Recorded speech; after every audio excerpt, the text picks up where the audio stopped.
Hola a todos, vamos a continuar con la lectura del capítulo número 9 de trauma vertebral. Evaluación.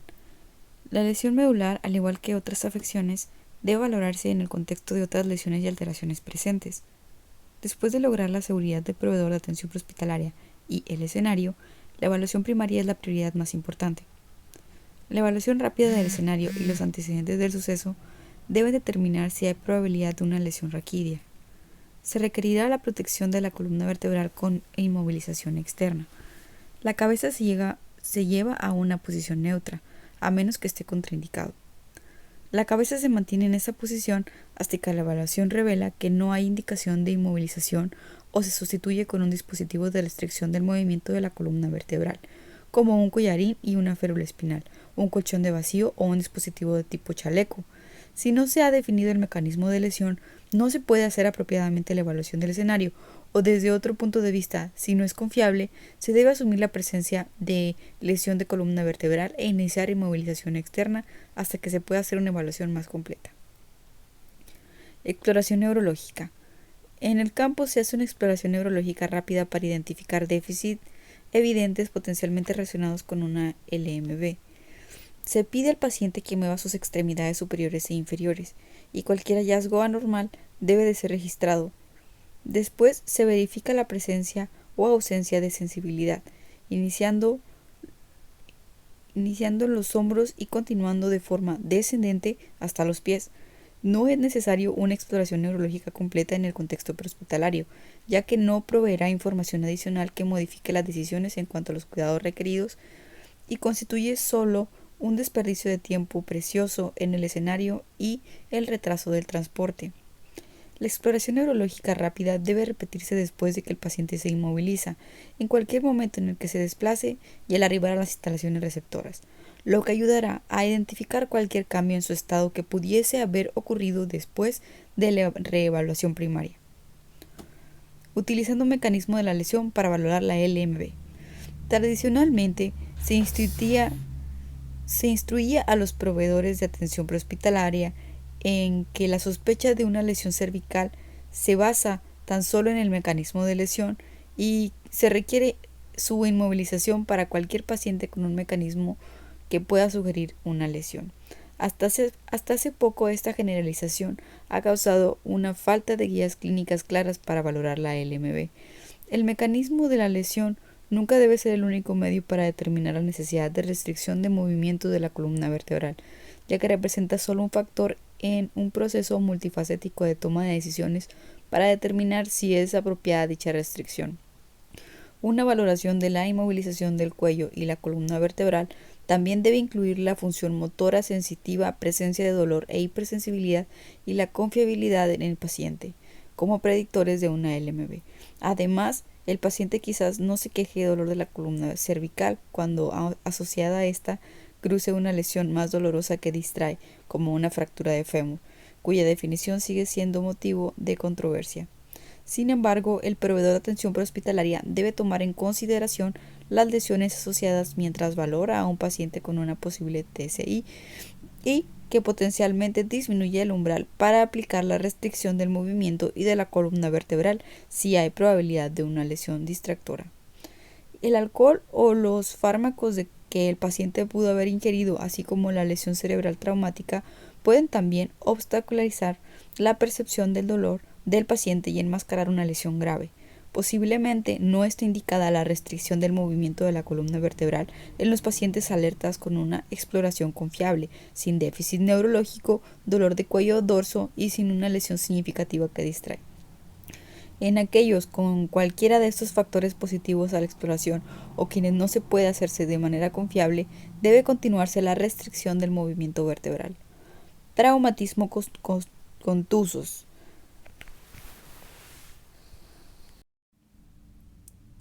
Traumatismos contusos. El trauma contuso es un mecanismo frecuente de TCB y justifica su valoración cuidadosa por el proveedor de atención prehospitalaria. Los accidentes automovilísticos y las caídas son causa de más de la mitad de las fracturas de la columna vertebral relacionadas con un traumatismo contuso. En grandes metaanálisis que incluyeron más de 500.000 pacientes, se determinó la tasa de fracturas toracolumbares de casi 7% en todos los traumatismos contusos, con más de un 25% suficientemente graves para causar una LMB. Las lesiones de columna cervical conllevan al mayor riesgo de LMB y como resultado alteración neurológica, en comparación con las de la columna torácica o lumbar. En estudios de valoración de cifras similares grandes de pacientes, se lesionó la columna cervical en más de 6% de los casos de traumatismo contuso y es considerablemente mayor en aquellos que están inconscientes o han sufrido una lesión en la cabeza. Casi la mitad de las lesiones cervicales por traumatismo contuso son inestables, por lo tanto hay una oportunidad crítica de intervención prehospitalaria para prevenir lesiones secundarias. Como guía general, debe presuponerse la presencia de lesión raquídea y una columna vertebral potencialmente inestable, realizar de inmediato la estabilización manual de la columna cervical y hacer una valoración para determinar la necesidad de restricción de la movilidad vertebral en las siguientes circunstancias.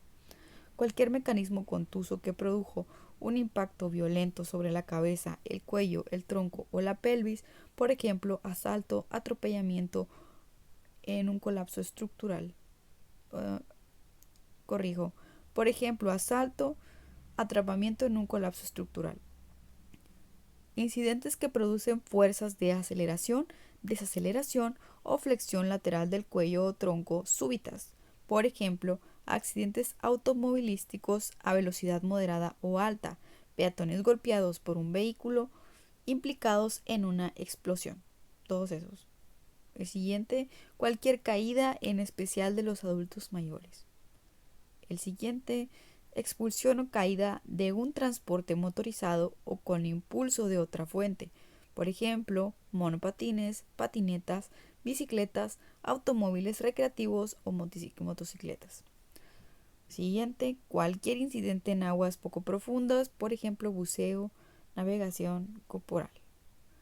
Otras situaciones a menudo vinculadas con lesión medular incluyen las siguientes: lesiones cefálicas con cualquier alteración aguda del estado mental, daño significativo del casco, lesión contusa significativa del tronco, impacto u otras fracturas por desaceleración de las piernas o caderas, lesiones significativas localizadas en áreas de la columna vertebral. Estos mecanismos de lesión deben indicar una exploración exhaustiva y completa del paciente para determinar la necesidad de realizar restricción de la movilidad vertebral. Si no se encuentran, puede interrumpir la estabilización manual de la columna cervical. El uso adecuado de cinturones de seguridad para restricción ha mostrado salvar vidas y disminuir las lesiones de cabeza, cara y tórax. Sin embargo, tales restricciones no descartan por completo la posibilidad de una lesión medular.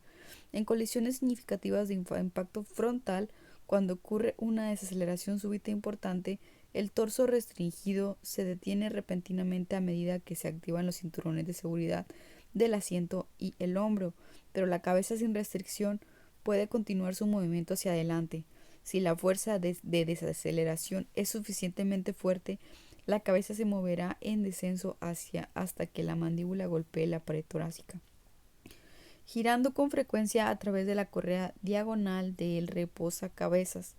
Tal hiperflexión y rotación rápida y forzada del cuello puede causar fracturas por compresión de las vértebras cervicales, por desplazamiento de las carillas articulares, con una luxación de las apófisis y distensión de la médula espinal. Diferentes mecanismos pueden causar traumatismos raquídeos en víctimas con restricción en las colisiones posteriores o laterales. El grado de daño al vehículo y otras lesiones del paciente son factores clave para determinar si se necesita restricción de la movilidad. Traumatismos penetrantes. La lesión penetrante representa una consideración especial con respecto al potencial de traumatismo vertebral. En general, si un paciente no sufrió una lesión neurológica definitiva en el momento en que ocurrió el traumatismo penetrante, hay poca preocupación en la aparición subsiguiente de una LMB, debido al mecanismo de lesión y la cinemática relacionada con la fuerza involucrada. Los objetos penetrantes generalmente no producen fracturas vertebrales inestables porque el trauma penetrante, a diferencia de las lesiones contundentes, produce un riesgo mínimo de crear lesiones óseas o ligamentosas inestables. Un objeto penetrante causa lesión a su paso. Las heridas por arma de fuego son causas frecuentes de contusión medular. Si bien el proyectil puede cortar transversalmente la médula vertebral y causar una lesión irreversible, el impacto balístico a su paso cerca de la médula vertebral frecuentemente causa contusión que puede recuperarse. Las lesiones por arma blanca rara vez causan una LMB, sin embargo, pueden ser posibles. Además de lacerar estructuras neurológicas, las lesiones por arma blanca pueden producir edema tisular local con contusión medular secundaria. Recuadro 9.1. Lesiones penetrantes. Las lesiones penetrantes en sí no son indicación de restricción de la movilidad vertebral. Indicaciones para la restricción del movimiento de la columna vertebral. Pongan atención, paramédicos. Se puede usar el mecanismo de lesión como complemento para determinar las indicaciones de restricción de la movilidad vertebral. El punto clave es que una valoración física completa, acompañada por un buen juicio clínico, guiará la toma de decisiones. Y aquí hay un cuadro para resumir todo lo que es la toma de decisiones. Indicaciones para restricción de la movilidad vertebral. Traumatismo contuso con un mecanismo de lesión preocupante. Y luego siguiente dice alteración del conocimiento con una escala de coma de Glasgow menor a 15. Si dice que sí, si tiene una escala menor a 15, hay que inmovilizar y transportar rápidamente, y si no, hay que explorar. Dolor o hipersensibilidad raquídeos, déficit o manifestación neurológica, deformidad anatómica de la columna. Si responde así a alguna de esas, hay que inmovilizar y transporte, y si no, hay que buscar presencia de datos de uso de alcohol o drogas o lesión distractora, o si hay alguna incapacidad para comunicarse. Si alguna de esas es positiva, hay que inmovilizar y transportar, y si no, entonces no está indicada la inmovilización y solo hay que transportar. Por otro lado está el trauma penetrante de cabeza, cuello o tronco. En esos casos no está indicada la inmovilización, solamente hay que transportar rápidamente.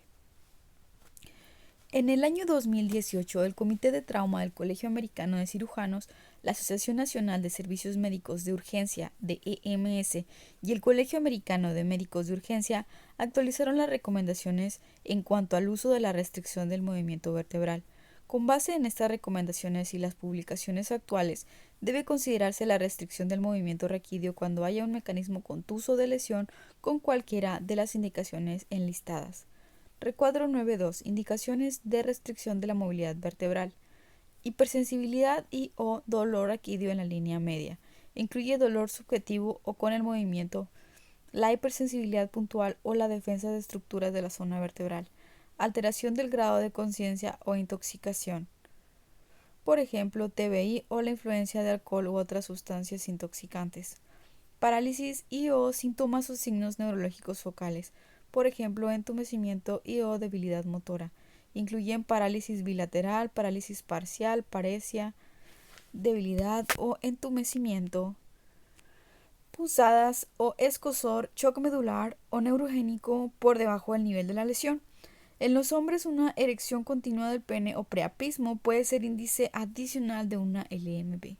Deformidad anatómica de la columna vertebral, que incluye cualquier alteración estructural de la columna vertebral detectada en la exposición física del paciente, presencia de una lesión distractora o incapacidad para comunicarse. Varios signos y síntomas importantes son preocupantes en cuanto a los traumatismos graves de la columna vertebral.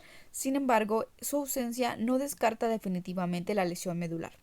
Recuadro 9.3. Signos y síntomas del traumatismo vertebral.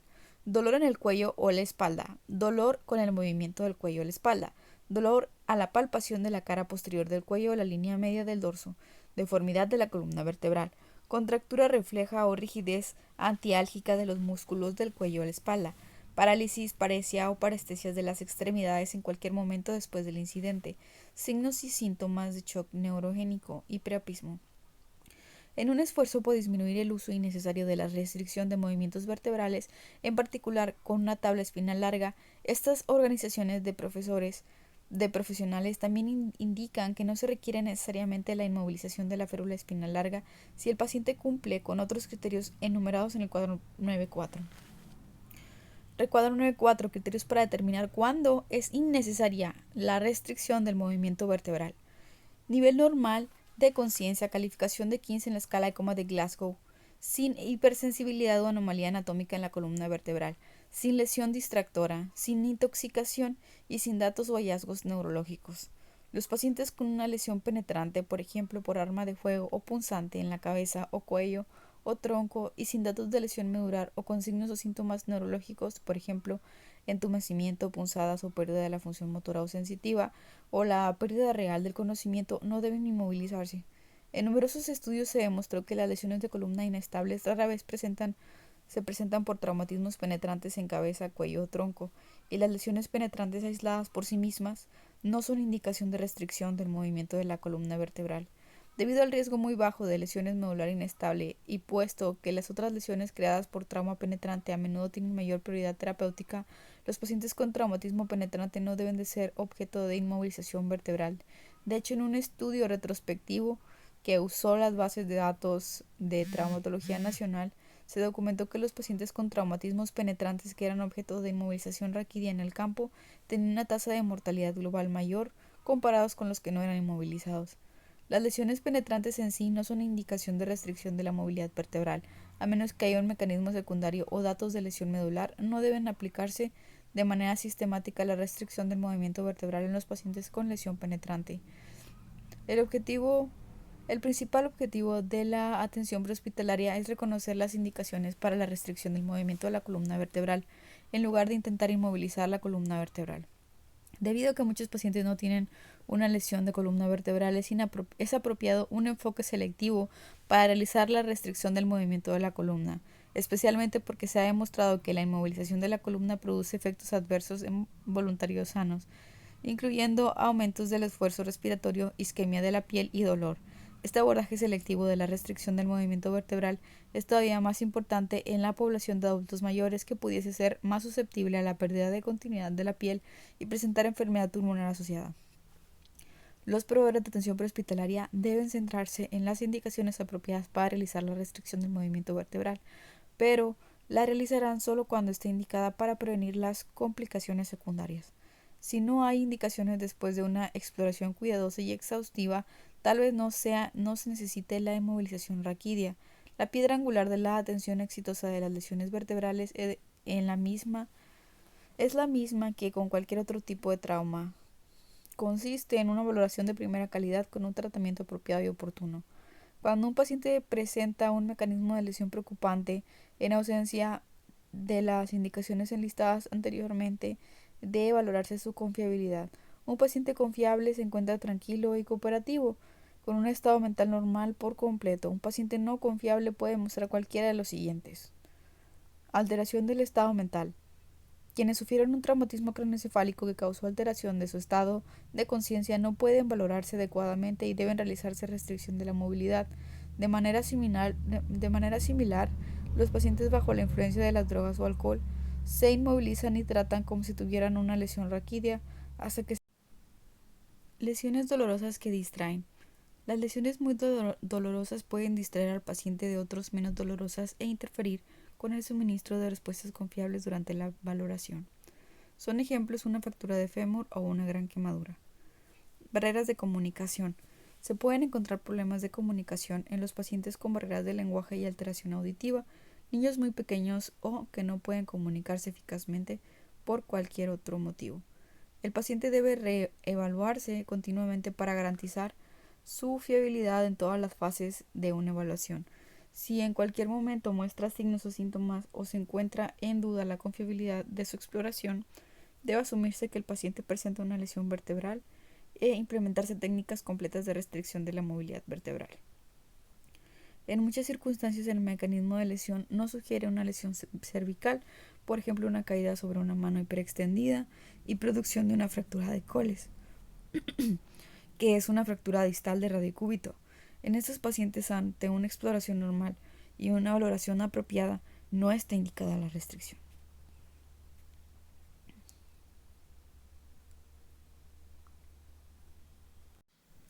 Tratamiento. Si se sospecha una TCB y es apropiada la restricción del movimiento vertebral, el proveedor de atención prehospitalaria debe preparar al paciente para su traslado mediante la limitación segura del movimiento de la columna vertebral. El objetivo de esta restricción de la movilidad vertebral es limitar el desplazamiento excesivo de la columna de quien pudiese presentar una alteración inestable y llevar a una lesión neurológica secundaria en este contexto. Este tema es controvertido, pero algunos médicos creen que la limitación del movimiento se puede lograr por el giro cuidadoso del cuerpo con uso de una sábana o una tabla de deslizamiento para hacer el traslado y mantener al paciente en posición plana sobre la camilla de la ambulancia. Otros consideran que si bien tales técnicas representan el estándar de atención para la protección de la columna vertebral dentro del ambiente hospitalario, posiblemente sea más seguro el uso de un dispositivo como una férula espinal larga, una camilla fuerte o un colchón de vacío para minorar el riesgo de desplazamiento de un segmento vertebral inestable en el ambiente prehospitalario. Los proveedores de atención prehospitalaria deben comprender que algunos pacientes presentan riesgo de lesión neurológica secundaria y que cualquiera que sea el método que empleen para disminuirlo debe de ser eficaz para evitar una discapacidad neurológica innecesaria. Si bien hay consenso acerca de las recomendaciones generales que se hacen en este libro, se reconoce que la investigación científica actual y la comprensión de la restricción del movimiento vertebral son incompletas e imperfectas. Conforme aumentan las pruebas, las recomendaciones siguen evolucionando y el tratamiento clínico finalmente es responsabilidad de cada proveedor de atención prehospitalaria. Todos deben conocer los protocolos locales y dialogar con sus supervisores y director médico respecto a las técnicas específicas que usarán para tratar a estos pacientes.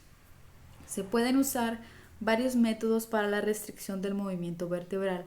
La tabla rígida sigue siendo eficaz y apropiada para muchos transportes en distancias cortas y con duraciones breves.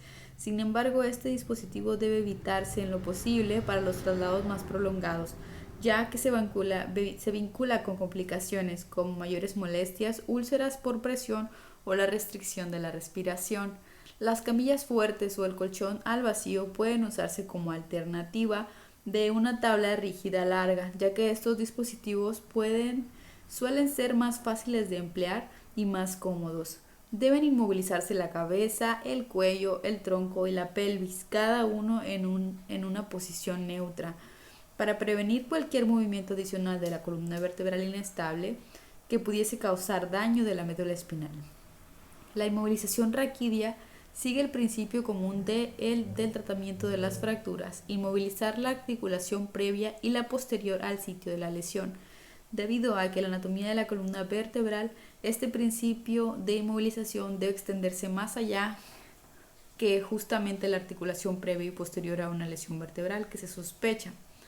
La articulación superior a la columna significa la de la cabeza y la inferior la de la pelvis. Recuadro 9.5. La camilla cuchara. Wallace W. Robinson de Portland, Maine,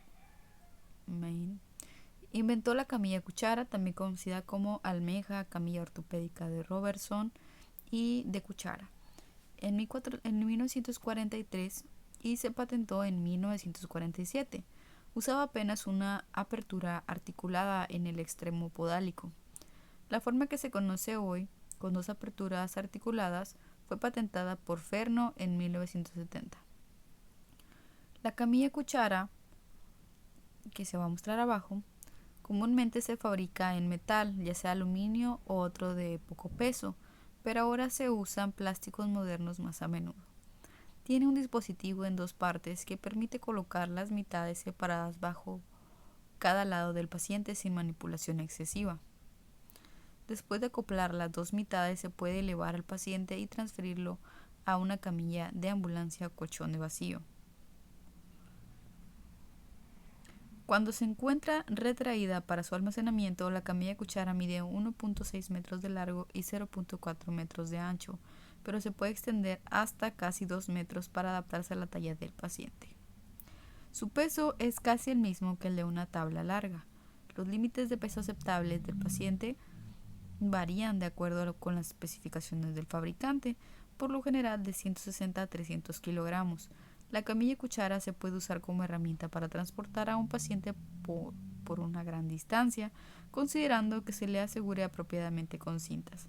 Hay algunas pruebas de que la camilla cuchara causa menos molestia que la tabla rígida larga y pudiese dar lugar a un menor movimiento de la columna vertebral durante su aplicación. Luet y Hadlet inventaron el colchón de vacío en Francia. Otras fuentes dan crédito a Erik Rundelecke, un sueco que informó que la idea a finales de la década de 1960, después de ver un paquete de semillas de café envasadas al vacío. Recuadro 9.6. La férula con colchón de vacío.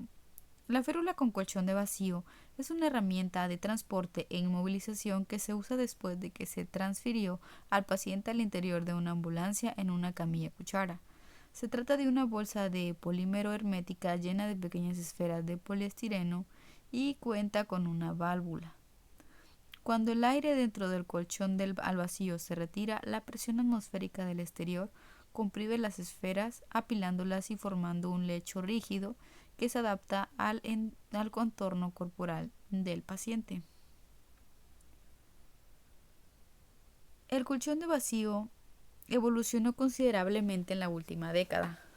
Hoy es más ancho y largo que la versión original y cuenta con un mejor sistema de válvula para retirar más fácilmente el aire de su interior, lo que implica el uso de una bomba de vacío, ya sea una unidad eléctrica de aspiración o una de mano.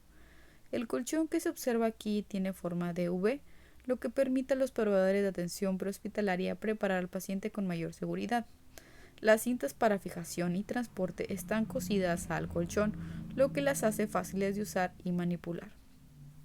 Como en la mayoría de las herramientas médicas, hay muchas marcas diferentes de colchones de vacío.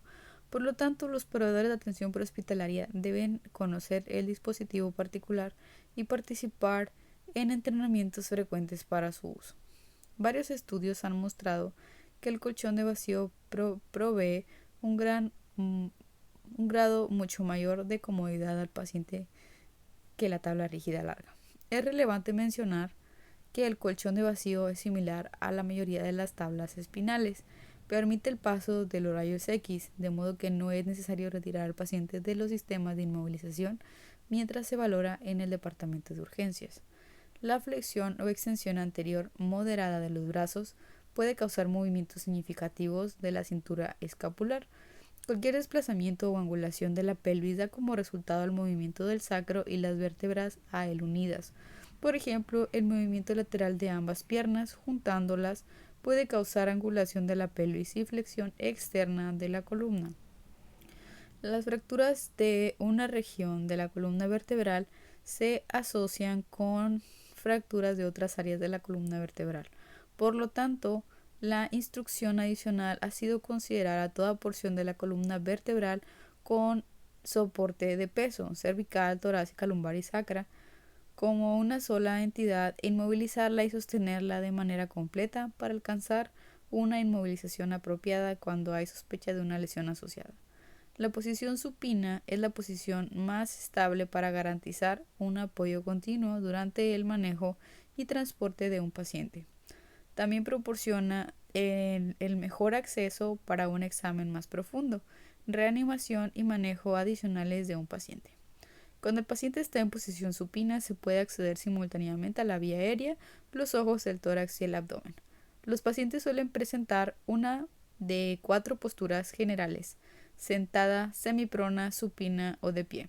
Si se sospecha de una lesión de columna vertebral, es necesario protegerla y estabilizarla de inmediato, así como de manera continua desde el momento en que se visualiza al paciente hasta que se encuentre asegurado mecánicamente. Las técnicas y los equipos, como el de estabilización manual, las tablas para la mitad de la columna, los chalecos de inmovilización, las férulas espinales, los métodos apropiados de giro corporal y extracción rápida con estabilización manual completa, son preliminares y se usan para proteger la columna vertebral de un paciente y permiten su movimiento seguro desde la posición en la que se encontró hasta que se puede implementar la restricción de la movilidad vertebral definitiva. En algunos casos, el paciente puede beneficiarse de las precauciones espinales en lugar de la restricción completa del movimiento de la columna usando uno de los dispositivos mencionados anteriormente. Las precauciones para la columna vertebral se pueden realizar aplicando un collarín cervical rígido y asegurando firmemente al paciente en la camilla. Esto es probablemente más apropiado en las siguientes situaciones: pacientes ambulatorios en el campo, pacientes con dolor cervical leve a moderado, confiables, sin déficit o manifestación neurológica alguna y sin dolor dorsal o toracolumbar. Los pacientes para quienes no esté indicado desde otros puntos de vista una férula espinal u otro dispositivo de restricción vertebral, con base en la presencia de una lesión que distrae, un menor grado de alerta o datos de intoxicación. A menudo se da mucha importancia a dispositivos de inmovilización particulares, sin comprender los principios de la inmovilización y cómo modificarlos para cubrir las necesidades de un paciente individual.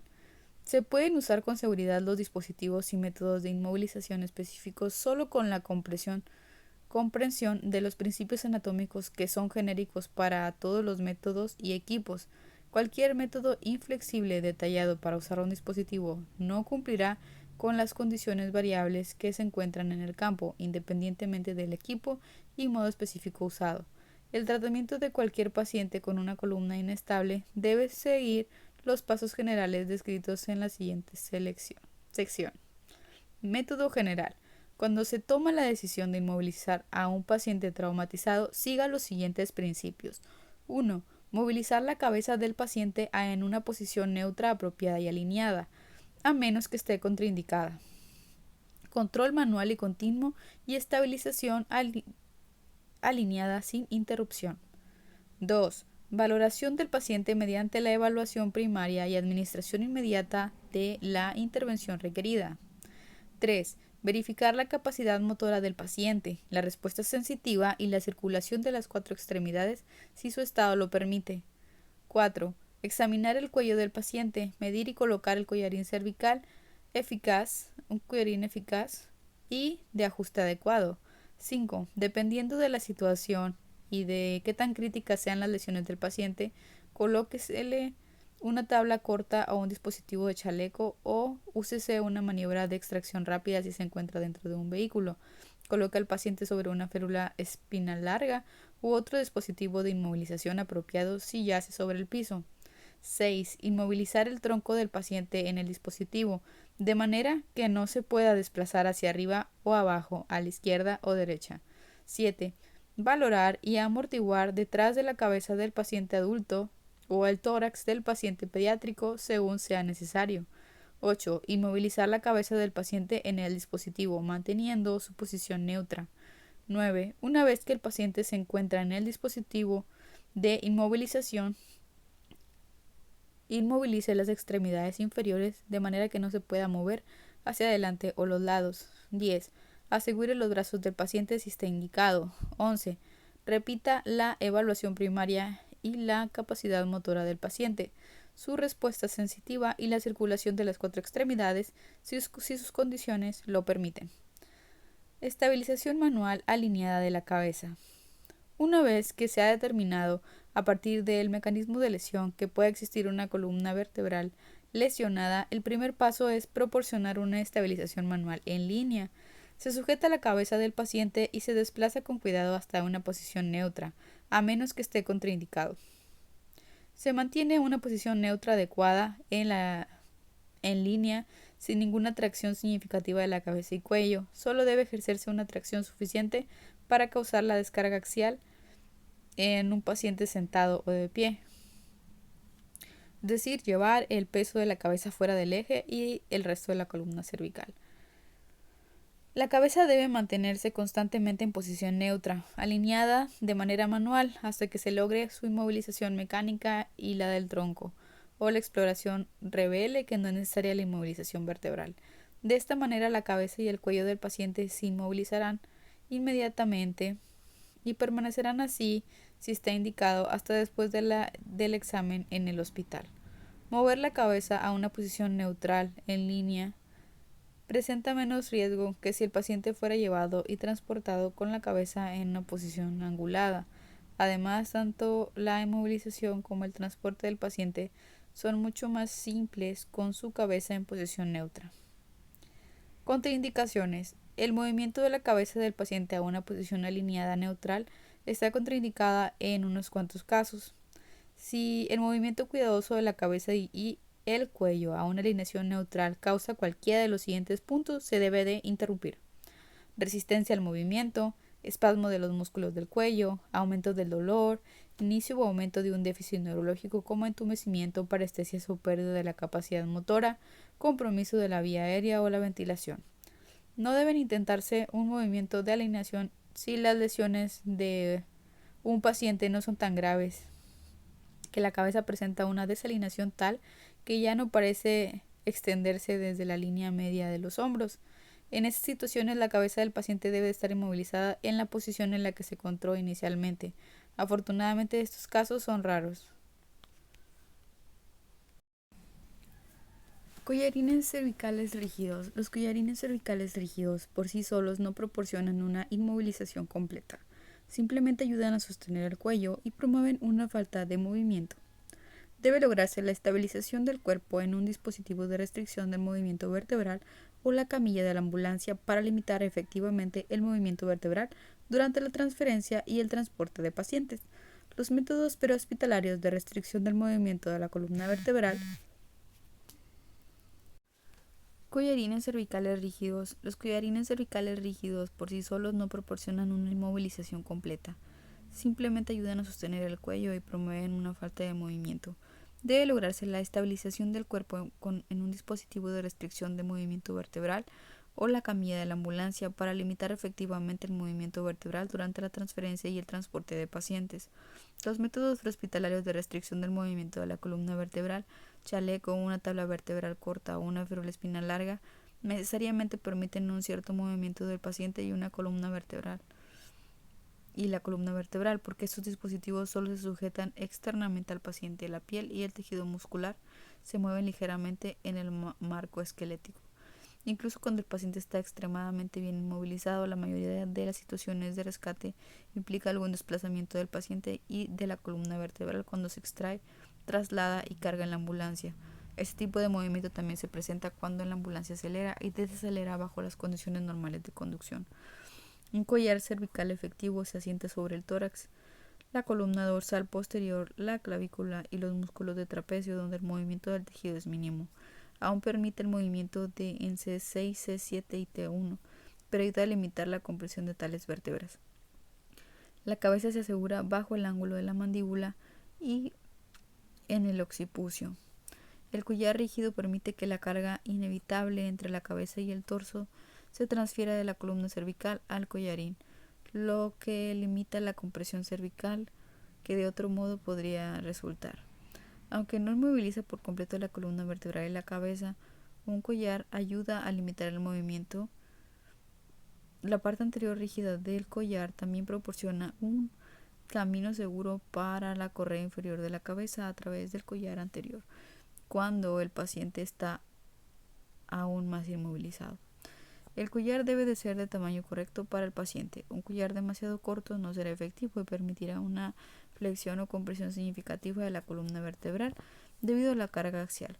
Un collar demasiado grande causará distracción de la columna vertebral, hiperextensión o movimiento completo si la barbilla se desliza dentro de ella. Además, un collar debe colocarse apropiadamente. Aquel muy suelto será ineficaz para limitar el movimiento de la cabeza y puede cubrir de manera accidental la porción anterior de la mandíbula y la boca y la nariz, obstruyendo la vía aérea del paciente. Un collar muy apretado puede comprimir las venas del cuello y causar aumento de la presión intracraneal. Se dispone de muchos collares rígidos diferentes. El método para determinar el tamaño y la aplicación correcta de este dispositivo debe seguirse de acuerdo con las recomendaciones del fabricante. Un collar mal ajustado y de tamaño inadecuado no ayudará al paciente y puede ser lesivo en presencia de inestabilidad de la columna vertebral. Recuadro 9.7. Tamaño adecuado del collarín cervical. Un collar de tamaño inapropiado, mal ajustado, no ayudará al paciente y puede ser lesivo si hay inestabilidad de la columna vertebral. El collar se aplica después de llevar la cabeza del paciente a una posición neutral alineada.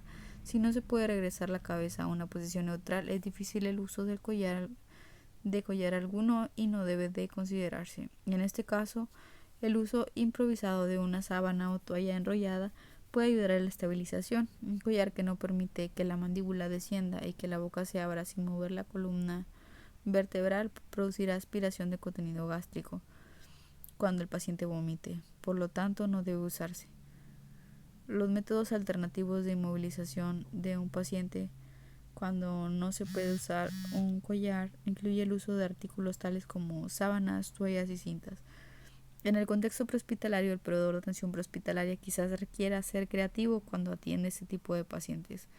Cualquiera que sea el método usado, deben cumplirse los conceptos básicos de inmovilización. Recuadro 9.8. Guías para el uso de collarines cervicales rígidos. Collarines rígidos. Su uso aislado no inmoviliza adecuadamente. Deben ser de tamaño apropiado para cada paciente. No debe inhibir la capacidad del paciente de abrir la boca o del proveedor de atención prehospitalaria para hacerlo si ocurre emesis. No deberán obstruir o obstaculizar la ventilación de forma alguna. Ha habido informes de aumento de la presión intracraneal relacionados con el uso de collar en los pacientes con traumatismo craneal. Si se sospecha que un paciente que muestra signos notorios de aumento de la presión intracraneal, debe considerarse aflojarlo o incluso la apertura del collar debe considerarse para proporcionar algún alivio. Restricción de la movilidad del tronco al dispositivo de tabla espinal. Independientemente del dispositivo específico usado, el paciente debe inmovilizarse de manera que el tronco ya no se pueda desplazar hacia arriba, abajo, derecha o izquierda. El dispositivo se asegura al tronco del paciente de manera que la cabeza y el cuello estén sostenidos e inmovilizados cuando se fija. El tronco y la pelvis del paciente se inmovilizan con el dispositivo, de manera que las porciones torácica, lumbar y sacra de la columna se encuentran sostenidas y no se puedan mover. El tronco debe inmovilizarse con el dispositivo antes de hacer lo correspondiente en la cabeza. De esta manera se impide cualquier movimiento del dispositivo que pudiese ocurrir cuando se ajustan las cintas del tronco y la angulación de la columna cervical. La cabeza también debe de estar libre desde el tablero trasero al llegar al centro de trauma para proteger la columna cervical de cualquier movimiento de torso durante la evaluación inicial. Hay muchos métodos diferentes de inmovilización de dispositivo de tronco. La protección contra el movimiento de dirección alguna, arriba, abajo, a la derecha o izquierda, se debe lograr tanto en la parte superior del tronco, hombros, tórax, como en la inferior, pelvis, para evitar la compresión y el movimiento lateral de las vértebras y el tronco. La inmovilización de la parte superior del tronco se puede lograr con varios métodos específicos de acuerdo con su compresión. De aplicarse a los principios anatómicos básicos de cada método. Se impide el movimiento cefálico de la parte superior del tronco con el uso de una cinta a cada lado sujeta a la tabla debajo del borde superior de cada hombro. Después pasa sobre ambos hombros y se ajusta en un punto más bajo. También se puede impedir el movimiento caudal del tronco usando cintas que pasan apretadas alrededor de la pelvis y las extremidades inferiores. En la figura 5.15 se impide el movimiento cefálico de la parte superior del tronco con el uso de cintas oblicuas a cada lado.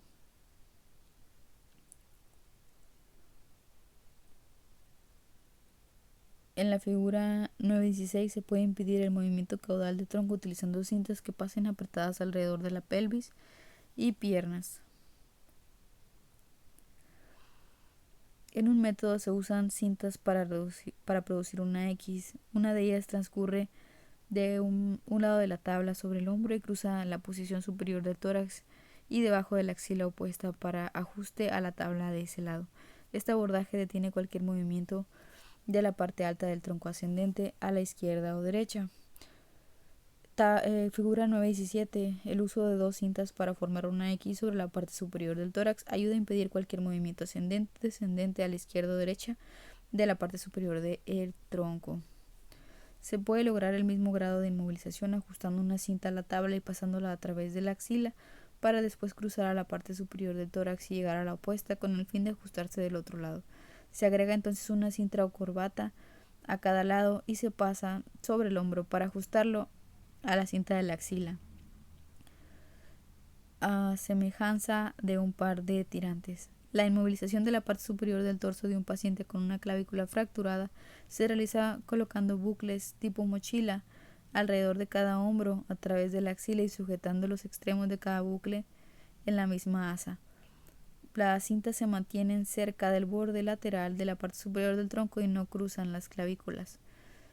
Con cualquiera de estos métodos, las cintas se encuentran sobre el tercio superior del tórax y se pueden apretar ligeramente sin producir la alteración ventilatoria que suele ocurrir con las cintas apretadas sobre una parte más baja.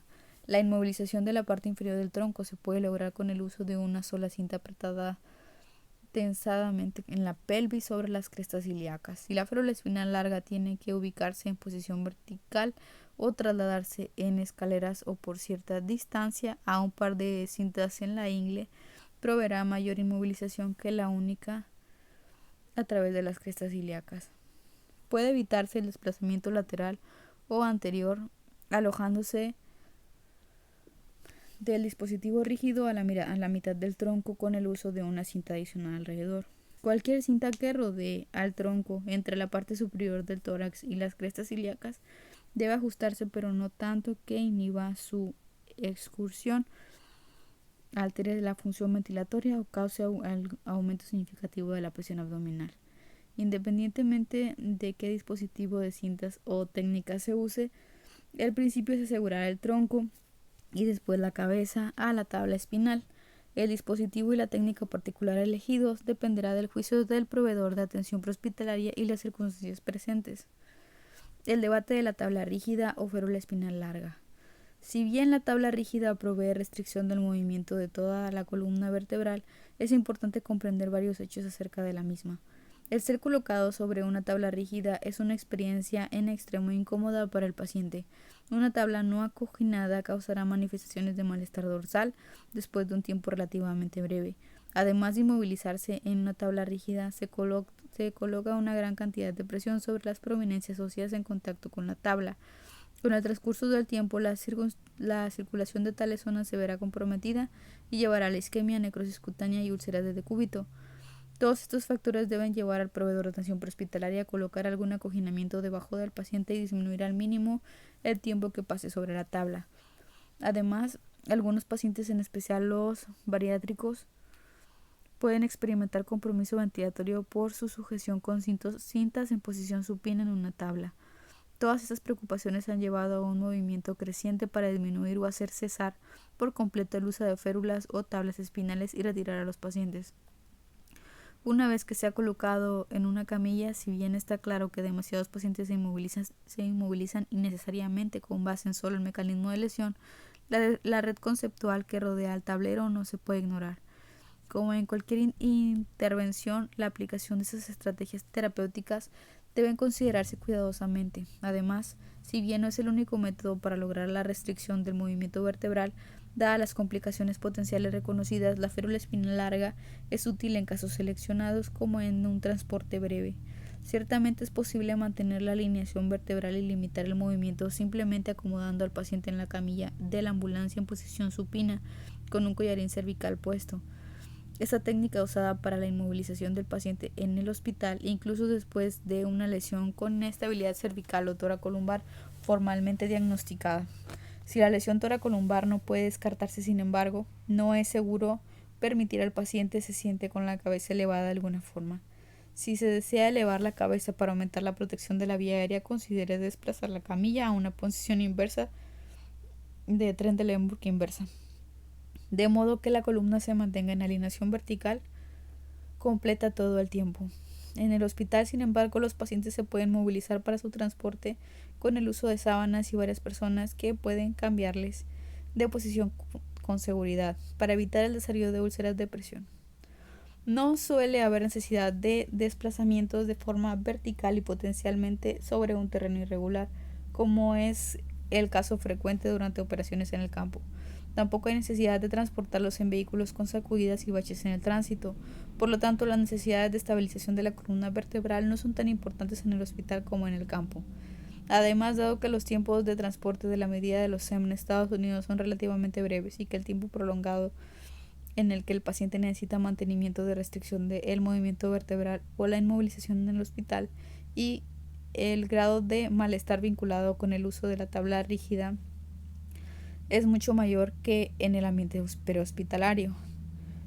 donde el riesgo de desplazamiento secundario de la columna vertebral y lesión neurológica resultante es relativamente pequeño.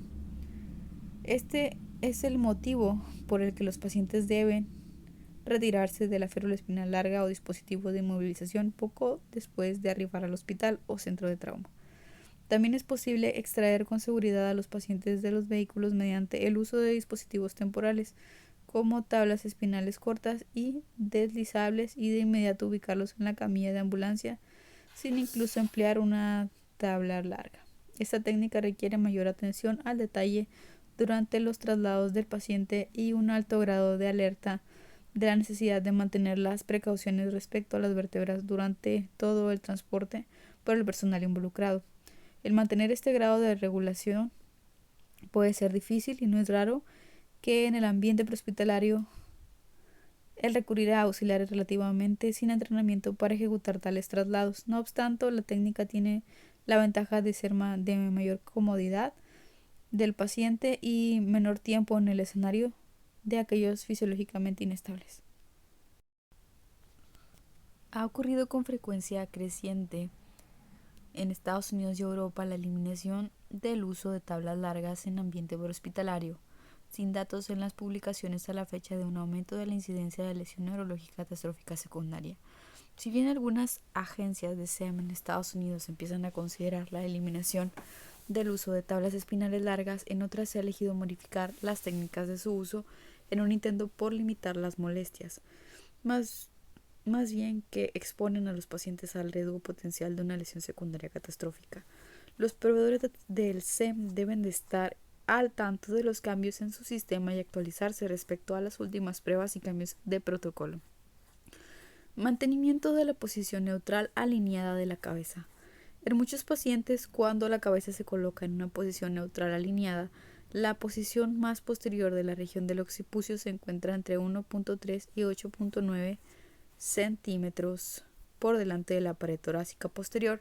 Por lo tanto, en la mayoría de los adultos hay un espacio entre la parte posterior de la cabeza y la tabla cuando ésta se encuentra en posición neutral alineada, por lo que debe agregarse un acoginamiento adecuado antes de asegurarla al dispositivo de restricción vertebral. Para que sea eficaz, tal acoginamiento debe de ser un material que no se comprima fácilmente. Pueden usarse toallas plegadas o cojinetes semirrígidos firmes diseñados para este propósito. El grado de acoginamiento necesario debe individualizarse para cada paciente. Algunos no lo requieren. Si se inserta escaso acoginamiento o si este es de material esponjoso inadecuado, la cabeza estará hiperextendida cuando se apliquen las cintas. Si el acoginamiento es demasiado, la cabeza se desplazará en posición de flexión. Tanto la hiperextensión como la flexión de la cabeza pueden aumentar el daño de la médula vertebral y debe evitarse. Figura 9.18. A. En algunos pacientes, el permitir que la cabeza descienda hacia atrás al nivel de la tabla produce una hiperextensión importante de la columna vertebral. B. Se requiere acoginamiento entre la parte posterior de la cabeza y la tabla en estos pacientes para evitar hiperextensión. La misma relación anatómica entre la cabeza y el dorso ocurre cuando la mayoría de las personas se encuentran de cúbito supino, ya sea sobre el piso o en una tabla espinal. Cuando la mayoría de los adultos se encuentra en posición supina, la cabeza retrocede hacia una posición de hiperextensión. Al arribar al escenario, debe movilizarse la cabeza a una posición neutral alineada y mantenerse manualmente así, lo que en muchos adultos requerirá sujetarla levantándola del piso. Una vez que el paciente se coloca en la tabla larga y la cabeza se va a sujetar a esta, debe insertarse un acoginamiento apropiado, como se describió, entre la parte posterior de la cabeza y la tabla para mantener una posición neutral.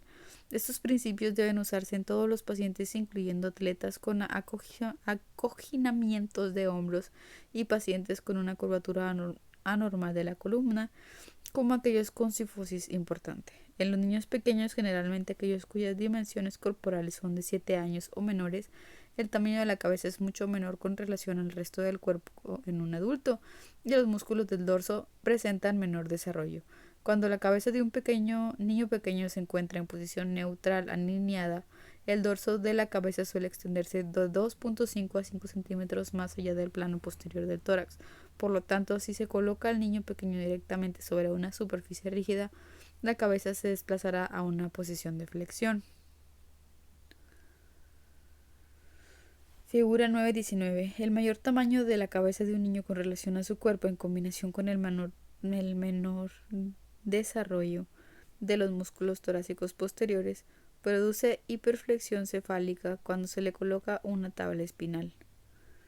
El acoginamiento debajo de los hombros y el tronco evitarán la hiperflexión.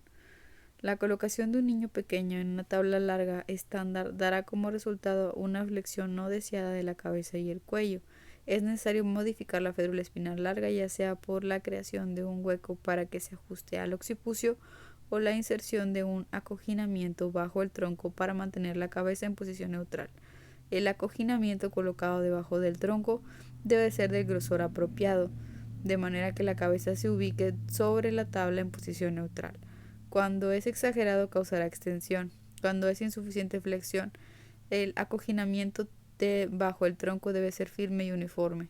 El uso de acoginamiento de forma irregular o insuficiente o por colocación solo bajo los hombros puede causar desplazamiento y alineación inadecuada de la columna vertebral.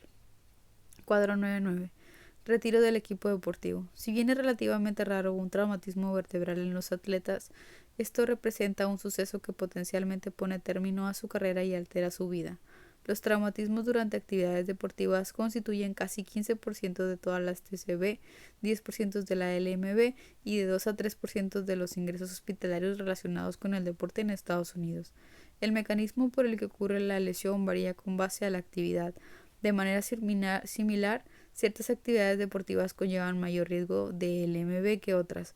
Los atletas que practican en la gimnasia, la lucha y el fútbol americano en Estados Unidos sufren un porcentaje grande de las LMB cervicales. Los jugadores de fútbol americano en edad de la preparatoria sufren las LMB cervicales graves que los de cualquier otro grupo de edad involucrados en este deporte. El hockey, un deporte que también conlleva un riesgo relativamente mayor de lesión de la columna vertebral, con toda probabilidad dará como resultado TCB más numerosas relacionadas, ya que la popularidad de este deporte en Estados Unidos continúa aumentando. Es importante que los proveedores de atención prehospitalaria estén al tanto de los retos únicos que enfrentan cuando atienden atletas. Por ejemplo, equipos protectores como cascos y máscaras, para asegurarse de que pueden asesorar y tratar a estos pacientes con confianza y de manera apropiada cuando se trate de una sospecha de TCB. En forma similar, los sistemas de SEM deben colaborar con los entrenadores de atletismo y los programas de deportes recreativos en su comunidad para asegurarse de que todos los interesados estén preparados con el equipo y entrenamiento necesarios para un tratamiento prehospitalario seguro y eficaz de un atleta lesionado. La valoración y el tratamiento de las TCB relacionadas con deportes deben empezar siempre que se atienda a un paciente teniendo cuidado antes de su transporte del campo a un ambiente más controlado. Siempre que un atleta se expone a un mecanismo traumático de lesión y se queja de dolor en la línea media o hipersensibilidad de la columna vertebral, disminución del rango de movimiento, presenta síntomas o signos neurológicos, debe hacerse estabilización manual de la columna vertebral con una exploración física cuidadosa. Si es apropiada la continuación de la restricción del movimiento vertebral, los proveedores de atención prehospitalaria deben preparar cuidadosamente al paciente para su transporte a un hospital apropiado para valoración adicional. Además, cualquier atleta que se encuentre inconsciente después de un mecanismo traumático de lesión deberá tratarse como si hubiese ocurrido una TCB hasta que pueda descartarse mediante pruebas de diagnóstico adicionales. Si bien hay pruebas limitadas para guiar mejor esta decisión, en la actualidad se recomienda que siempre que haya manifestaciones neurológicas persistentes, dolor o disminución del rango de movimiento en la columna vertebral, no se permite al atleta retornar al juego. Si bien se requiere cuidado especial para los atletas con casco, son apropiados los principios generales de inmovilización vertebral que se imparten en los cursos de soporte vital en trauma prehospitalario y necesitan aplicarse si el paciente no está usando equipo de protección alguno como acoginamiento, casco o máscara. Se les debe tratar en la misma forma que cualquier otro paciente que sufre restricción del movimiento vertebral. Ha habido cambios recientes en las recomendaciones de organizaciones de profesionales como la National Athletics Trainers Association, NATA, Asociación de Entrenadores de Atletismo Nacional, y la National Association of States EMS Official, NAEMSO, Asociación Nacional de Oficiales de EMS Estatales, acerca del retiro de a equipo de protección. Si aún está colocado el casco con máscara cuando se realiza la atención al atleta, debe concluirse su retiro cuidadoso para asegurar un acceso adecuado para tratar de manera eficaz la vía aérea. El casco debe retirarse solo cuando se dispone el suficiente personal entrenado para dar auxilio.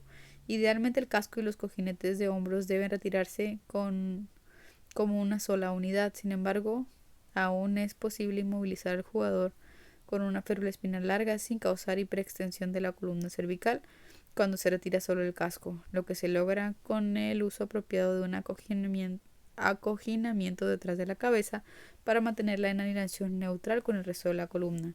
Si no se retiran los cojinetes de hombros. Los proveedores de atención prehospitalaria deben determinar las necesidades médicas específicas de un atleta lesionado y realizar los pasos apropiados para cubrirlas, lo que podría a menudo incluir el retiro inmediato del equipo atlético. Si bien en algunas organizaciones, por ejemplo la NATA, se recomienda el retiro del equipo de protección en campo, las decisiones siguen siendo tema de controversia. Independientemente, deben de efectuarse los métodos de restricción del movimiento vertebral, con consideración cuidadosa de cómo el equipo de protección atlética puede influir en la capacidad de mantener una alineación neutral de la columna vertebral, que tan excesivamente se puede prevenir el movimiento vertebral durante el traslado y transporte si el equipo restringiera la capacidad de valorar o tratar al paciente en el ambiente prehospitalario. El equipo atlético debe retirarse por personal entrenado y experimentado en el retiro del equipo deportivo. Si se toma la decisión de no retirarlo del escenario, alguien con conocimiento de dicho retiro debe acompañar al paciente al hospital. Completando la inmovilización. Cabeza. Una vez que se inmoviliza el tronco del paciente en el dispositivo rígido seleccionado y se inserta un acoginamiento adecuado detrás de la cabeza según sea necesario, ésta debe asegurarse al dispositivo. Debido a su forma redonda, la cabeza no puede estabilizarse sobre una superficie plana con solo cintas, cuyo uso aislado permite que rote y se desplace a los lados. También debido al ángulo de la frente y la naturaleza deslizable de la piel oleosa, húmeda y el cabello, una simple cinta sobre la frente no es confiable y puede fácilmente desplazarse. Aunque la cabeza humana pesa casi lo mismo que una bola de boliche, tiene una forma significativamente diferente. Es ovoide, más larga que ancha, con lados casi por completo planos, que simula tal bola con un corte de casi 5 centímetros de los lados izquierdo y derecho. No puede lograr la inmovilización externa adecuada de la cabeza, independientemente del método o dispositivo, solo con colocar acoginamientos o mantas enrolladas en estos lados planos y asegurados con cintas.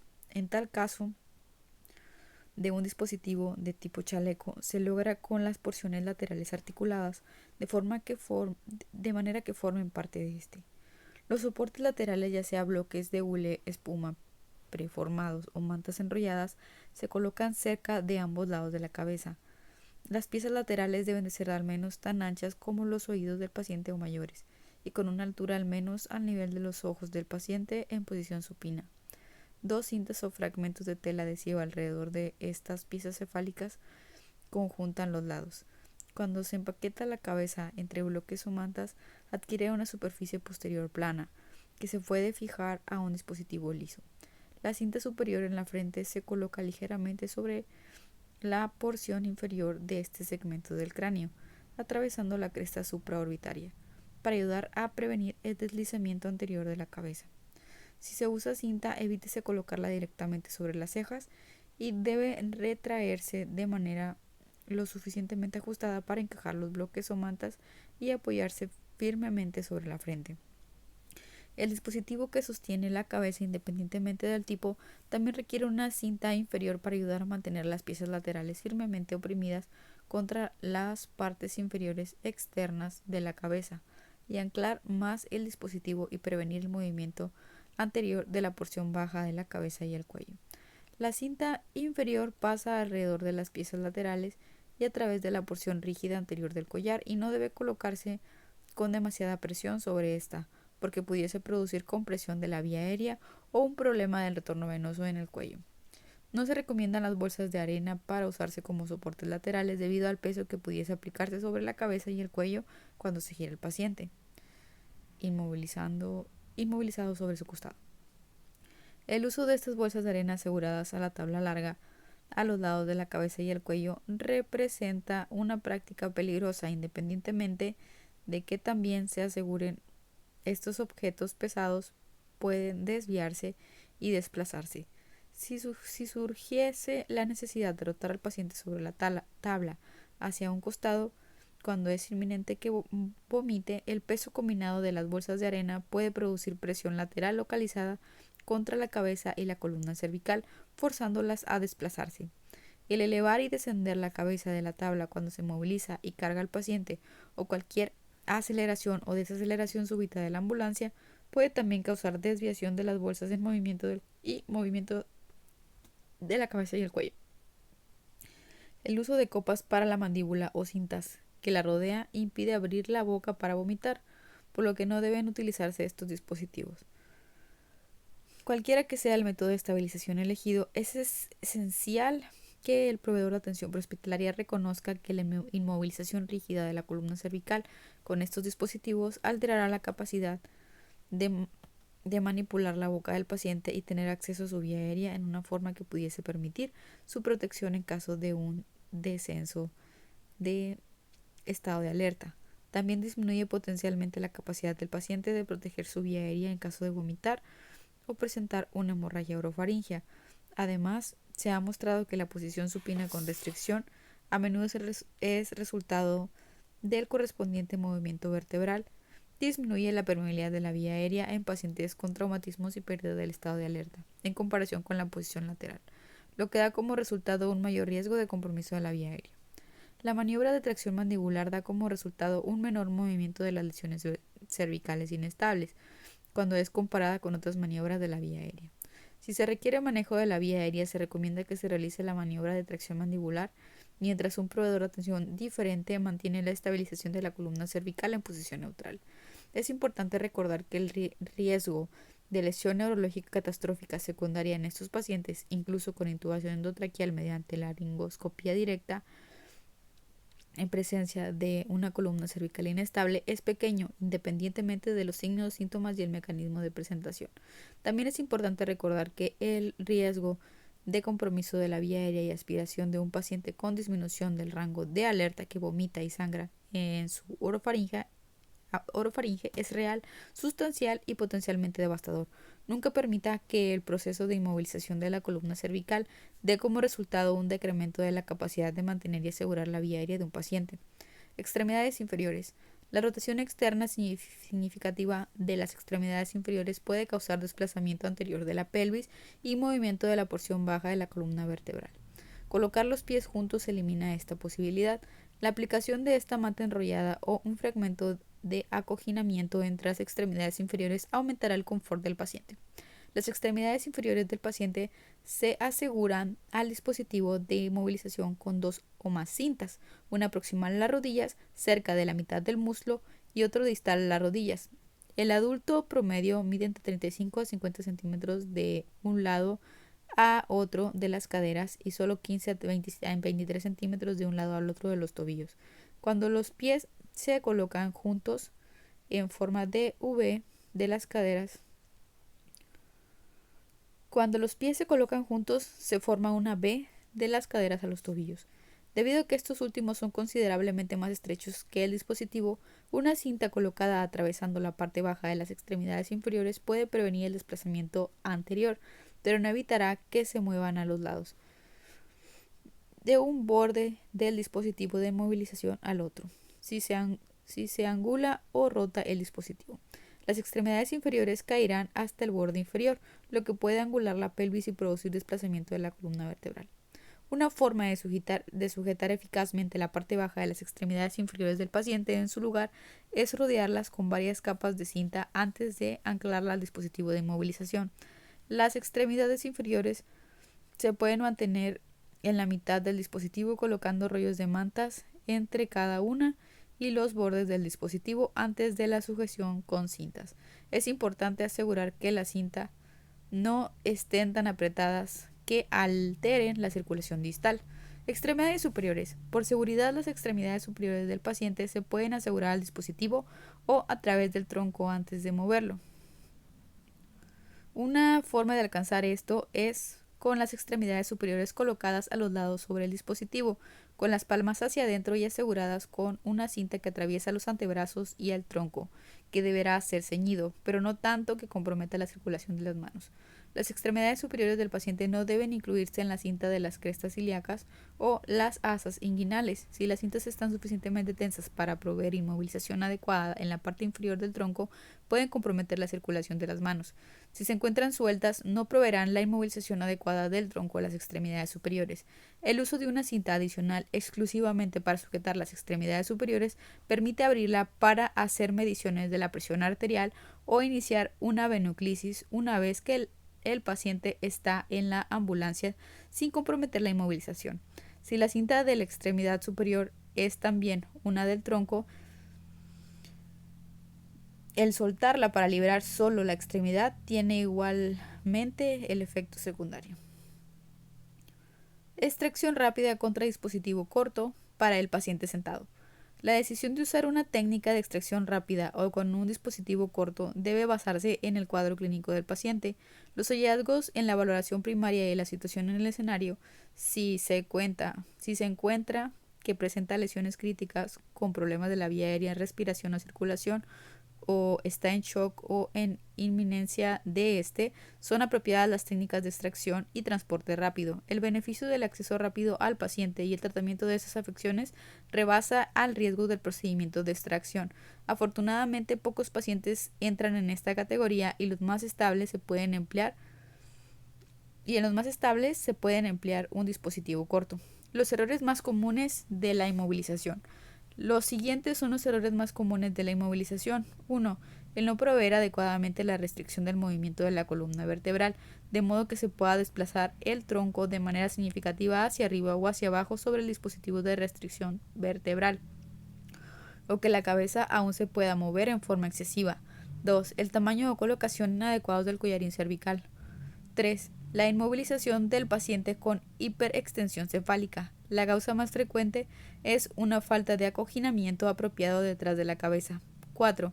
Inmovilización de la cabeza antes que el tronco o el reajuste de las cintas del tronco después de que ésta se ajustara. Esto causa movimiento del dispositivo con relación al tronco, que da como resultado el desplazamiento de la cabeza y la columna cervical. 5. Acoginamiento inadecuado. El no llenar los espacios bajo el paciente puede permitir el desplazamiento inadvertido de la columna vertebral, con lesión adicional resultante, así como un mayor malestar. 6. Colocar a alguien que no cumple con los criterios de inmovilización espinal. 7. Dedicar tiempo excesivo para lograr la inmovilización en el contexto de un paciente fisiológica o potencialmente inestable. 8. Uso de técnicas de inmovilización demasiado intensivas que fracasan en dar prioridad al mantenimiento y la protección de la integridad de la vía aérea. La restricción completa del movimiento espinal en general no es una experiencia cómoda para el paciente. Conforme aumentan el grado y la calidad de inmovilización, su confort disminuye. La inmovilización requerida corresponde a un equilibrio entre la necesidad de proteger e inmovilizar por completo la columna vertebral, la de mantener y proteger el acceso de la vía aérea, la de iniciar el transporte con rapidez y la de hacerlo tolerable para el paciente. Este es el motivo por el que está indicada la valoración apropiada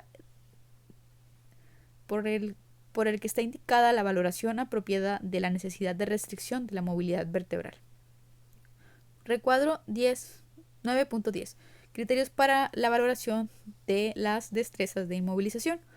Los proveedores de atención prehospitalaria deben practicar sus destrezas de inmovilización en sesiones manuales con uso de pacientes simulados antes de hacerlos con los reales. Al menos un estudio mostró que no se realizaba la inmovilización apropiada en un número significativo de pacientes con lesión vertebral potencial.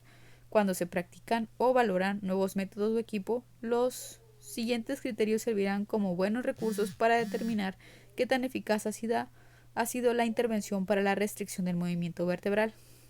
1.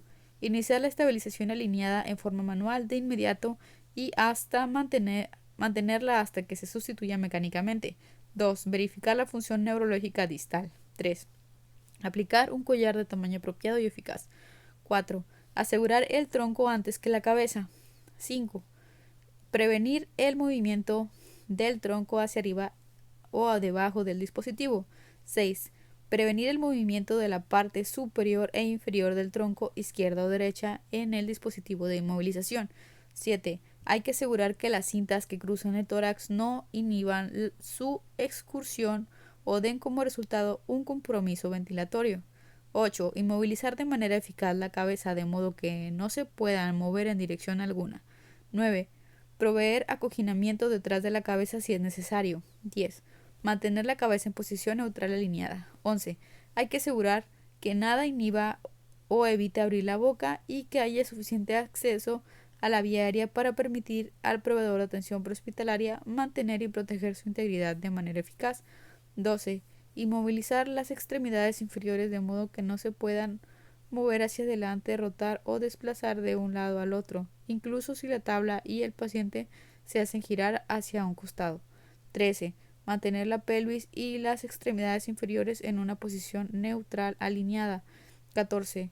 Corroborar que las extremidades superiores se fijen apropiadamente al dispositivo o al tronco. 15. Corroborar que cualquier correa o cinta no comprometa la circulación distal en extremidad alguna. 16. Revalorar al paciente golpeado, zarandeado o desplazado de manera alguna que pudiese comprometer una columna vertebral inestable mientras se aplica el dispositivo. 17. Completar el procedimiento dentro del periodo temporal apropiado. 18. Repetir la verificación de la función neurológica distal. Muchos métodos y sus variaciones permiten cumplir esos objetivos. La selección de un método y equipo específicos debe basarse en la situación, las condiciones del paciente y los recursos disponibles. Pacientes con obesidad. Con la cifra creciente de pacientes con obesidad, cada vez más común el cuidado de uno bariátrico. El transporte de un paciente de 182 kilogramos se está convirtiendo en un suceso tan frecuente que se han desarrollado camillas especiales para un paciente bariátrico. Sin embargo, una revisión de las células espinales mostró que miden 40 por 183 centímetros, con unos 46 centímetros de ancho. El límite de peso para estos dispositivos varía entre 113 a 272 kilogramos. Cuando se usan tablas espinales en los pacientes bariátricos con traumatismo, se requiere un cuidado especial para corroborar que no se resbalen los límites de operación seguros, que no se rebasen los límites de operación seguros. Además, debe estar presente personal adicional para ayudar a la elevación y extracción de los pacientes bariátricos, para evitar causarles mayor lesión o una lesión a los proveedores de atención prehospitalaria. Este subgrupo de pacientes de trauma presenta el reto de sopesar el empaquetamiento seguro y los procedimientos de movilización con los tiempos breves en el escenario normalmente recomendados para aquellos con lesiones críticas. Algunos pacientes con obesidad pueden mostrar aumento del trabajo respiratorio hasta el punto de la insuficiencia respiratoria. Si se colocan en posición supina sobre una tabla espinal, fenómeno que ocurre en forma secundaria a la mayor presión ejercida sobre el diafragma por el tejido adiposo del abdomen. En estos casos, deben aún seguirse los principios de inmovilización, pero tal vez se requiera un cambio de la práctica. Un paciente con obesidad y una potencial lesión cervical puede ser objeto de sostenimiento manual de la columna cervical con las manos por el proveedor de atención prehospitalaria y un collar. En tanto, se le permite permanecer sentado en forma erecta sobre su camilla durante el transporte. Este método proveerá estabilización cervical sin causar mayor dificultad respiratoria. Embarazadas. En ocasiones una embarazada requerirá inmovilización vertebral. Dependiendo de la edad gestacional, el colocarla en una posición supina completa puede causarle compresión de la vena cava inferior por el útero grávido, que lleva a una disminución del retorno sanguíneo venoso al corazón y por lo tanto de presión arterial materna. En esas circunstancias, la paciente deberá asegurarse en la férula espinal larga con el uso de técnicas estándar y después inclinarla en un ángulo para ubicarla en una posición relativa de decúbito lateral izquierdo, con el costado izquierdo descendido mediante la colocación de una manta o cojinete bajo el lado derecho, suficiente para mantener su posición. Esta posición desplazará el útero lejos de la vena cava y restablecerá la presión arterial. Figura 29 muestra a una paciente y inclina a una paciente sobre su costado izquierdo para ayudar a desplazar el útero lejos de la vena cava inferior. y así mejorar el retorno venoso al corazón. Uso de esteroides. En la actualidad no se recomiendan los esteroides hospitalarios o prehospitalarios para tratar una LMB. De varios estudios antiguos se sugirió que las dosis altas de esteroide metilprednisolona mejoraba el resultado neurológico de algunos pacientes con LMB aguda, resultante de un traumatismo contundente en las 8 horas siguientes a la lesión. Las LMB en niños o las resultantes de un traumatismo penetrante no se estudiaron y nunca se indicaron esteroides para déficit neurológico resultantes de heridas punzantes o por arma de fuego, debido a que los esteroides tienen efectos secundarios adversos conocidos, incluyendo la supresión de la glándula suprarrenal y del funcionamiento inmunitario, y por preocupaciones acerca de la validez científica de los estudios, se cuestionó la administración de esteroides a los pacientes con LMB. De hecho, las complicaciones asociadas con la administración de esteroides pueden rebasar significativamente a cualquier beneficio si lo hay. En numerosas publicaciones ya no se recomienda el uso de esteroides para lesiones medulares en el campo o en el hospital. En resumen, en las publicaciones médicas actuales no se respalda la administración de esteroides a los pacientes con lesión de médula vertebral en los contextos prehospitalario y hospitalario. Transporte prolongado. Como con otras lesiones, el transporte prolongado de los pacientes con sospechas de lesiones de columna vertebral y de médula espinal conlleva consideraciones especiales. Si bien las células espinales pueden ser útiles para los traslados en distancias breves o de corta duración, no debe usarse como dispositivo de inmovilización por periodos que exceden los 30 minutos. Tales esfuerzos deben ayudar a disminuir el riesgo de aparición de úlceras por presión en un paciente con LMB. Cualquier zona donde pudiese haber presión sobre el cuerpo del paciente, en especial sobre prominencias óseas, debe acoginarse en forma suficiente. Para transportes que rebasen los 30 minutos debe considerarse el uso de una camilla fuerte para elevar cuidadosamente al paciente, retirar la tabla rígida y después colocarlo en la camilla de la ambulancia. Los pacientes inmovilizados en posición supina tienen riesgo de aspiración si regurgitan. En el caso de que el paciente comience con emesis, su tabla debe inmediatamente inclinarse hacia un lado. Se contará con un equipo de aspiración cerca de la cabeza del paciente, de modo que esté fácilmente accesible si ocurre emesis. La inserción de una sonda gástrica, ya sea por vía nasal o bucal, si se permite, y el uso juicioso de medicamentos antieméticos ayudará a disminuir este riesgo. Los pacientes con LMB altas pueden presentar afecciones de diafragma y de los músculos respiratorios accesorios, por ejemplo los intercostales, lo que los predispone a la insuficiencia respiratoria, que se puede agravar y acelerar por las cintas colocadas atravesando el tronco para la inmovilización raquídea, que restringen todavía más la respiración. Antes de iniciar un transporte prolongado, los proveedores de atención prehospitalaria deben revisar que el tronco del paciente esté asegurado doblemente en la cintura escapular y en la pelvis, y que alguna cinta no limite la excursión de la pared torácica. Como se describió antes, los pacientes con LMB altas pueden experimentar hipotensión con pérdida de tono simpático o shock neurogénico.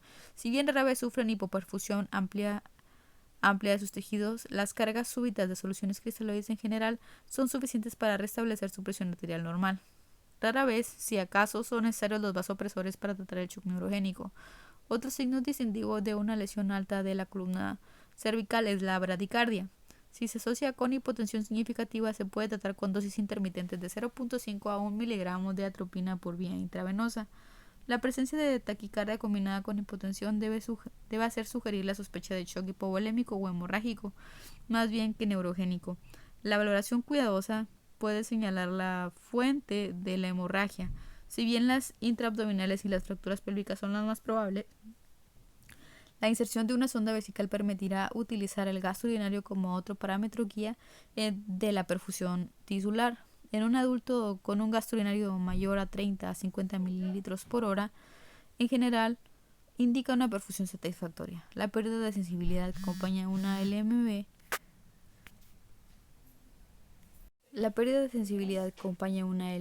puede prevenir que a un paciente consciente perciba la peritonitis u otras lesiones por debajo del nivel de déficit sensorial. Los pacientes con lesiones medulares pueden presentar dolor dorsal significativo o por las fracturas asociadas, que se puede tratar con pequeñas dosis de narcóticos intravenosos ajustadas hasta que se alivie el dolor. Los narcóticos pueden exagerar la hipotensión relacionada con un shock neurogénico. Los pacientes con una LMB pierden alguna capacidad de regular la temperatura corporal, y ese efecto es más pronunciado con las lesiones más altas de la médula espinal. Por lo tanto, estos pacientes son proclives al desarrollo de hipotermia, en especial cuando se encuentran en un ambiente frío. Los pacientes deben mantenerse normotérmicos, pero los proveedores de atención prehospitalaria deben de recordar que cubrirlos con demasiadas mantas puede llevarlos a la hipertermia. Las lesiones de la columna vertebral y la médula se tratan mejor en instalaciones con servicios excelentes de ortopedia y neurocirugía con experiencia en su tratamiento. En centros de traumatología de niveles 1 y 2 se debe de tener capacidad de tratar la LMB en cualquier lesión vinculada. Algunas de las instalaciones que se especialicen en el tratamiento de la lesión de columna y médula pueden aceptar directamente a un paciente que sufrió solo una LMB, por ejemplo, una lesión por inmersión en aguas poco profundas sin datos de aspiración. Resumen. La columna vertebral está constituida por 24 vértebras individuales apiladas una sobre la otra, más el sacro y el coxis. Las principales funciones de la columna vertebral son soportar el peso del cuerpo y permitir su movimiento. La médula está ubicada en el interior de la columna vertebral y es vulnerable a las lesiones por movimientos y posiciones anormales. Cuando se pierde el soporte de la columna vertebral como resultado de una lesión a las vértebras o los músculos y ligamentos que ayuden a mantenerla en su lugar, puede ocurrir una lesión de la médula vertebral. Después de lograr la seguridad del proveedor y el escenario, la evolución primaria es prioritaria. Una valoración rápida del escenario y los antecedentes del suceso determinarán la posibilidad de una lesión medular. El mecanismo de la lesión nunca debe ser el método aislado para determinar la necesidad de restricción del movimiento vertebral, ya que representa solo un factor en el proceso de toma de decisiones multifacético para determinar si es apropiada. La valoración del cuello y la columna vertebral para su inmovilización debe también incluir la función motora y sensitiva, la presencia de dolor o hipersensibilidad y la confiabilidad del paciente como factores de predicción de una LMB. Los proveedores de atención prehospitalaria deben de estar al tanto de los dispositivos, por ejemplo, camillas cuchara, colchones al vacío, collares rígidos y las técnicas, por ejemplo, estabilización manual alineada, mantenimiento de la posición alineada de la cabeza, usados para restringir el movimiento vertebral. Deben participar en entrenamientos frecuentes y mantenerse al día respecto a los protocolos locales. Las poblaciones especiales de pacientes que incluyen a aquellos con obesidad o las embarazadas y los tiempos de transporte prolongados pueden requerir modificaciones de las prácticas estándar de restricción de la movilidad vertebral. El dispositivo seleccionado debe inmovilizar la cabeza, el tórax y la pelvis en una posición neutral alineada sin causar o permitir movimientos. Dependiendo del paciente, la gravedad de sus lesiones y la disponibilidad del equipo, la técnica elegida debe de basarse en un conjunto en el juicio del proveedor de atención prehospitalaria bajo la guía de la dirección médica del EMS local. Es de gran importancia el ajuste y la aplicación apropiada del equipo para la inmovilización exitosa del paciente de trauma. Recapitulación del escenario. Usted ha sido enviado a la escena de un ciclista que se encontró postrado a un lado de la carretera. A su llegada la escena es segura, con el tráfico controlado por la policía. La paciente es una mujer joven que yace en posición supina a un lado de la carretera, lejos del tráfico. Un oficial de policía está arrodillado a su lado y trata de hablarle, pero no hay respuesta. Conforme se inicia la evaluación primaria, no se puede determinar la causa específica de la caída. Parece que la mujer cayó de su bicicleta mientras conducía por la carretera, pero no sabe si fue golpeada por un automóvil. La policía menciona que no hubo testigos. La paciente lleva equipo de ciclismo completo, incluido casco y guantes. Presenta abrasiones en la frente y una evidente deformidad de la muñeca derecha. Su vía aérea está despejada y respira de manera regular. No muestra signos notorios de pérdida sanguínea externa. Su piel parece seca y se encuentra tibia de color normal. Conforme se realiza la evaluación primaria, empieza a despertar, pero está confundida en cuanto a qué sucedió. ¿Qué procesos patológicos se explican en el cuadro clínico de la paciente? ¿Qué intervenciones inmediatas y valoraciones adicionales son necesarias? ¿Cuáles son los objetivos terapéuticos para esta paciente? Solución del escenario. Los signos vitales de la paciente son los siguientes. Pulso de 66 latidos por minuto, frecuencia respiratoria de 14 ventilaciones por minuto y una presión de 96/70 milímetros de mercurio. Al continuar su exploración se nota que la paciente no mueve sus extremidades superiores o inferiores. Los datos de exploración física junto con los signos vitales sugieren un shock neurogénico, la interrupción del sistema nervioso simpático y la influencia sin oposición del parasimpático sobre el sistema vascular por debajo del punto de la lesión de la médula espinal. Como resultado, un mayor reservorio vascular y una hipovolemia relativa. La respuesta de la paciente a la lesión de la médula vertebral es la presión arterial baja y bradicardia.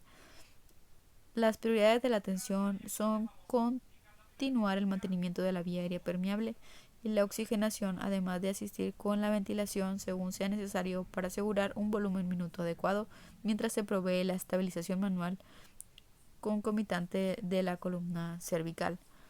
Se inmoviliza al paciente de manera eficaz con un dispositivo de restricción del movimiento vertebral y se transporta a una instalación apropiada, distante 9 minutos. Se trata de la hipotensión por el shock neurogénico con 2 bolos separados de 250 mililitros de solución intravenosa. Se inmoviliza la extremidad superior fracturada durante el trayecto. Los objetivos del tratamiento prehospitalario entre este paciente son prevenir las lesiones adicionales de la médula espinal, mantener la perfusión tisular, atender el traumatismo de extremidad en el camino y transportarla sin retraso a una instalación apropiada para el tratamiento definitivo. Muy bien, chicos, esto sería todo por este capítulo. Nos vemos en el próximo. Hasta luego.